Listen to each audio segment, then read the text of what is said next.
Hello, dear listener.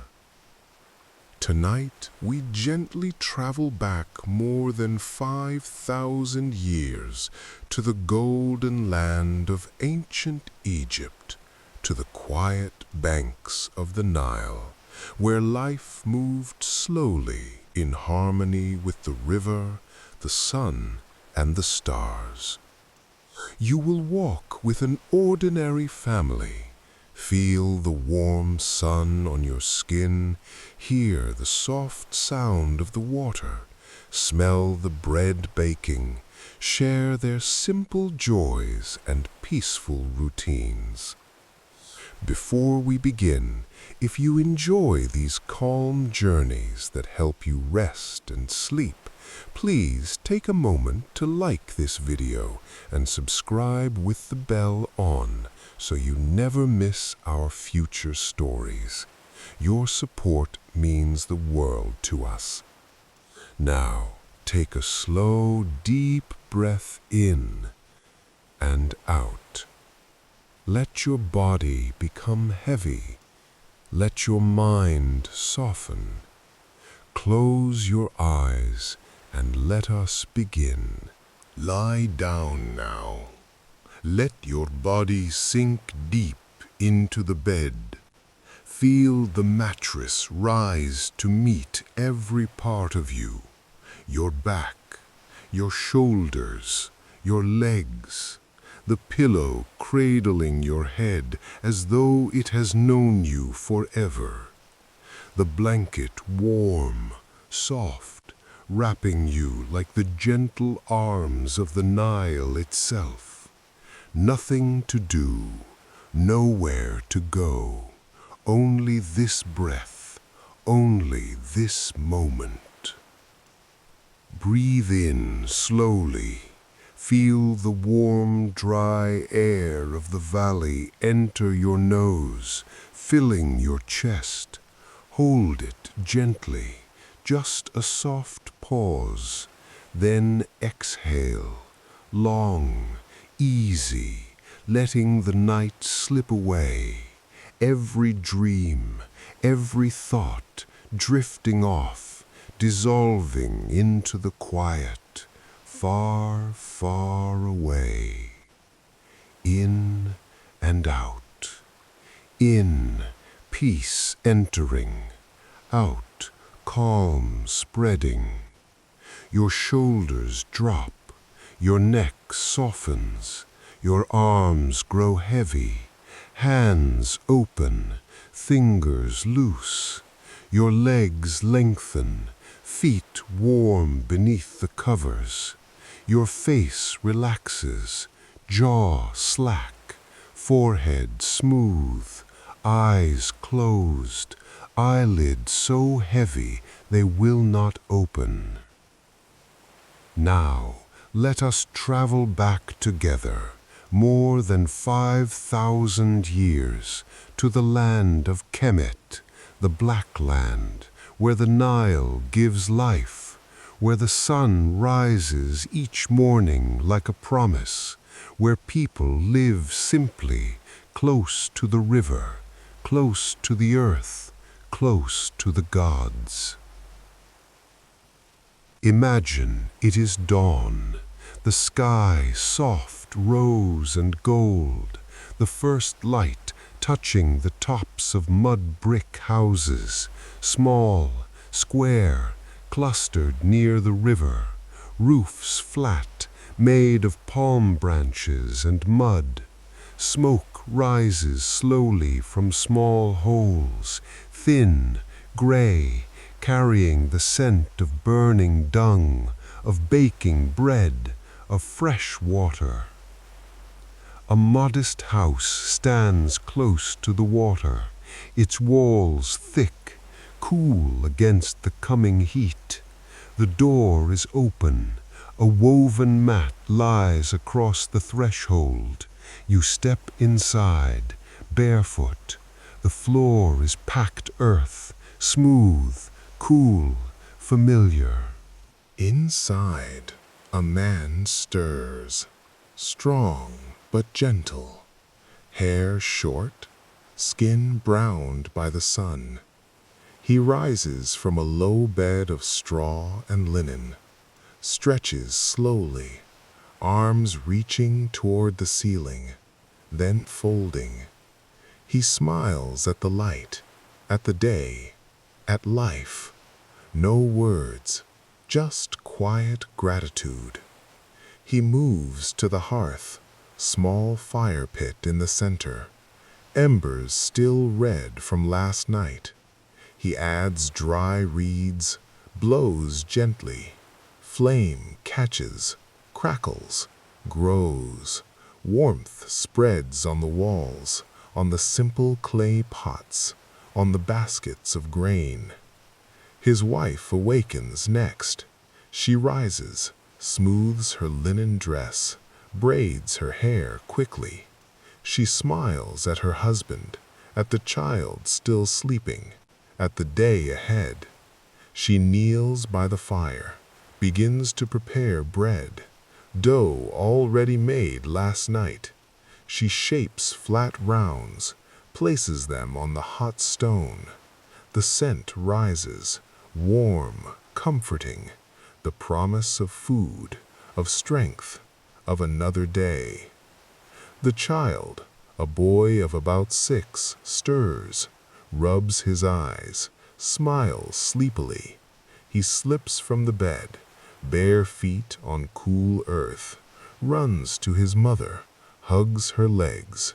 She laughs softly, ruffles his hair, hands him a small piece of warm bread. He eats happily, crumbs falling. The dog, thin but loyal, waits patiently, tail wagging, eyes bright. The boy breaks a piece, offers it. The dog takes it gently, licks the child's hand. Love, simple, unspoken. Outside, the village begins to wake. Soft sounds drift through the open door. A neighbor calling to his ox, a child laughing, the river glinting in the first light. The air smells of earth, of water, of bread, of life beginning again. The man steps outside, takes a clay jar, walks to the river, fills it with cool water, carries it back, pours some into a basin, washes his face, his hands. The water is cold, refreshing, waking the body gently. He brings the jar inside. The family washes, slowly, carefully. Water is precious, never wasted. The child runs outside, helps his father feed the goats, small handfuls of dried fodder. The goats bleat softly. The child laughs. The dog follows, tail wagging, eyes bright. The boy breaks a piece, offers it. The dog takes it gently, licks the child's hand. Love, simple, unspoken. Back inside, the bread is ready. They sit together, eat slowly, share the warmth, share the silence, share the day ahead. Everything is quiet. Everything is right. Everything is enough. Your breath slows. Your eyelids grow heavy. The sounds of the village fade. The river murmurs. The fire crackles. And you rest. Deeper, deeper still. As the night stretches on, the long house settles into a deeper rhythm. Breathing grows slower, heavier, more even. The movements that once adjusted cloaks and hides become fewer, fewer still, until almost none remain. Bodies find the narrow balance between cold and rest, between discomfort and necessity. No one searches for perfect comfort. The body accepts what is available. Shared sleep is not strange here, it is survival. The warmth inside the longhouse does not belong to one person, it belongs to everyone. Each body releases a small amount of heat, and together these small offerings change the air. It becomes less sharp, less biting, not warm, never truly warm, but bearable. Children stir first, a small movement, a quiet sound. A child shifts closer to the steady warmth of an adult body. A hand moves instinctively, pulling a hide higher without waking fully. This happens many times through the night, unnoticed, unremembered. A child curls tighter, a mother's arm drapes over, a father's breath steadies the rhythm, warmth shared, warmth preserved. The fire responds slowly. Embers collapse inward, a faint glow pulses, then dims. The crackling is softer now, slower, as if even the fire is resting. Smoke drifts upward, finding its way through a hole in the roof, disappearing into the snow-filled darkness above. The glow remains, faint, red, steady, a quiet heartbeat keeping the night from full cold. Outside, the wind changes direction. It presses against one wall, then another, testing the structure. The longhouse answers with creaks and low wooden groans. These sounds are familiar. They do not signal danger. They signal endurance. The walls hold, the roof holds, the people hold, everything holds. People do not fear the night the way we might imagine. Darkness is not empty here. It is full of sounds, of presence, of life continuing quietly. The mind does not race. There is no excess energy for anxiety. The cold takes that away. Sleep comes in layers. A light sleep first, where the body rests but the senses remain alert. Then deeper moments, brief but real, where thought dissolves and time disappears. Dreams, if they come, are simple, shapes, movements, feelings without story. No one expects sleep to last until morning. It breaks naturally. Someone wakes, shifts, listens. The fire still glows, others still breathe. The night continues. Reassured, the body lets go again. The snow outside thickens. It piles against the walls, insulating them further. The long house becomes a pocket of human life carved into a frozen landscape. Inside this pocket, warmth circulates slowly, carefully preserved. Feet are the coldest. They are tucked beneath legs, pressed against another body, wrapped in extra cloth when possible. Frostbite is a real threat, remembered from other winters. Care is taken, even in sleep. The smell of wool and smoke fills the air. It clings to hair, skin, and hides. It is not unpleasant. It is familiar. It means shelter. It means survival. Hours pass without being counted. The longhouse remains still, broken only by occasional movement, a cough, a sigh, the soft sound of straw shifting beneath weight. Each sound fades quickly, absorbed by the darkness. In this world, night is not conquered, it is endured. And sleep is not an escape, it is cooperation.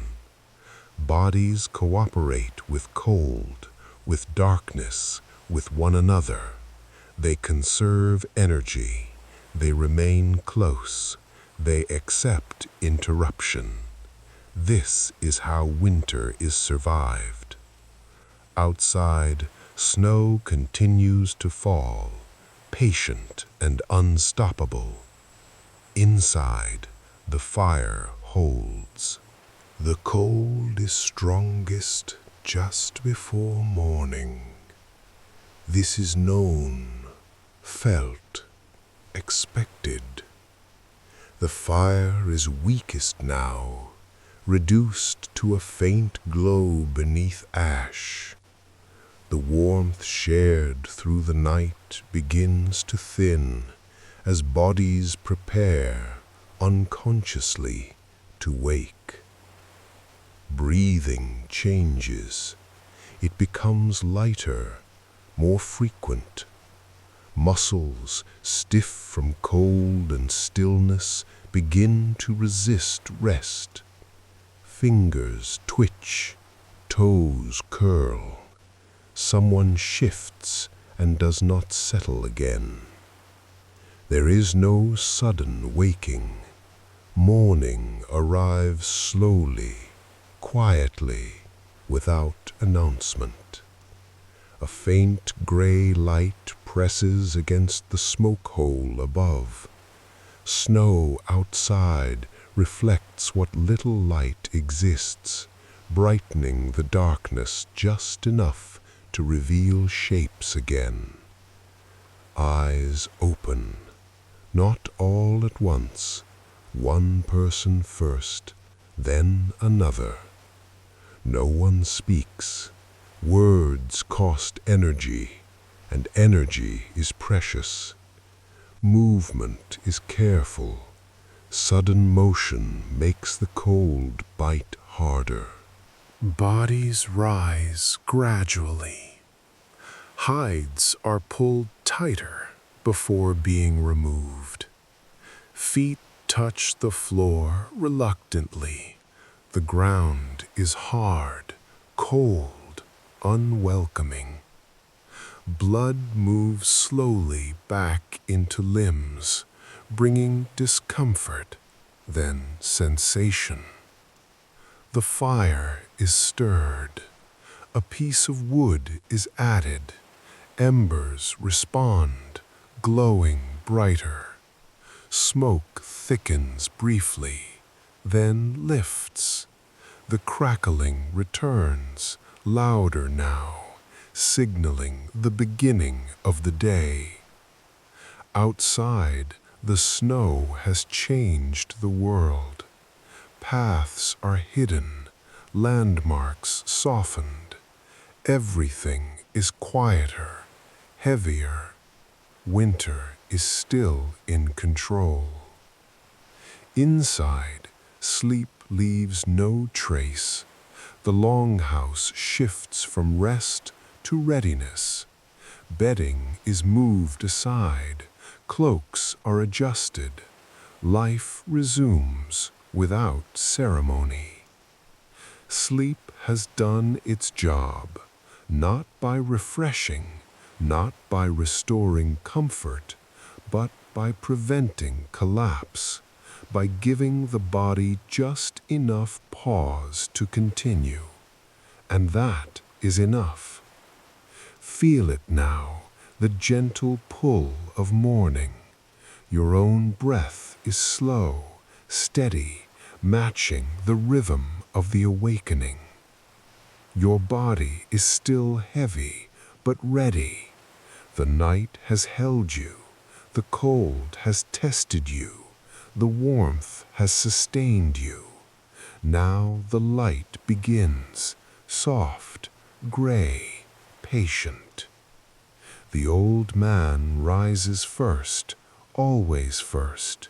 He stirs the fire, adds another log, watches it catch, feels the warmth return.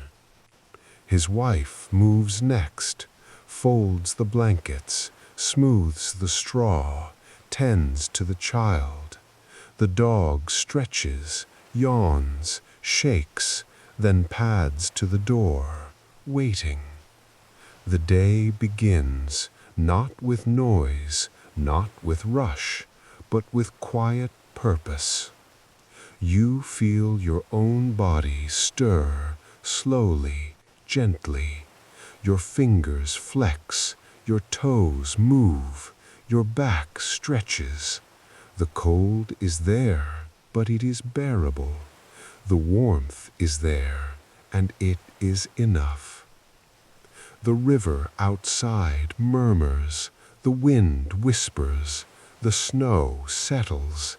The village wakes, one house at a time, one breath at a time. Everything is slow, everything is gentle, everything is enough.